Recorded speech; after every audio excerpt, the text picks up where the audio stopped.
Social media எடுத்தா பெண் queen பெண் குயின் பெண் குயின், அந்த பெண் குயின் தனியா போயிருச்சு. ஆனா நம்ம ஆளுங்க கிரியேட் பண்ற ஸ்டோரி அப்பப்பா தாங்கவே முடியலப்பா.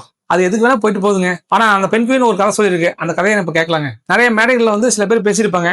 நான் சொந்த காலில் நின்னேன், தனியா நின்று ஜெயிச்சேன் அப்படின்னு சொல்லிட்டு பயங்கரமா பேசியிருப்பாங்க. நமக்கே கீழே உட்காந்து கேட்கும் பொழுது புல் அரிச்சிருக்கும். அந்த பேஜ் வந்து பாத்தீங்கன்னா மேடை பேச்சுக்கு வேணா சரியா இருக்கலாம். ஆனா ரியாலிட்டியில அப்படி இருக்கு வாய்ப்பே இல்லைங்க. எந்த ஒரு மனிதனும் இன்னொரு மனிதனோட சப்போர்ட் இல்லாம வாழவும் முடியாது, ஜெயிக்கவும் முடியாது. ஒரு தொழிலதிபர் உதாரணத்துக்கு எடுத்துப்போங்க. ஒரு தொழிலதிபர் எம்ப்ளாயி இல்லாம, ஒரு ஒர்க்கிங் கேபிட்டல் லோன் யாராவது தராம, கஸ்டமர் இல்லாம, சப்ளையர் இல்லாம இந்த அளவுக்கு எப்படி அவர் வர முடியும்?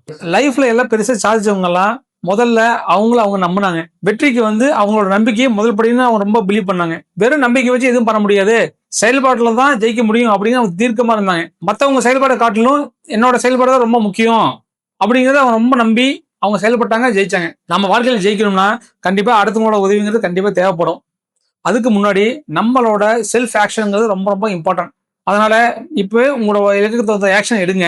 உங்களுக்கு உதவி பண்றதுக்காக ஒரு பெரிய கூட்டமே வரும். உங்களோட இலக்குக்கு தகுந்த மாதிரி எப்ப வந்து தனியா இருக்கணும், எப்ப வந்து குரூப்பா இருக்கணும் அப்படிங்கறத நீங்க முடிவு பண்ணிக்கங்க. என்னைக்குமே தனி மரம் தோப்பாகாது.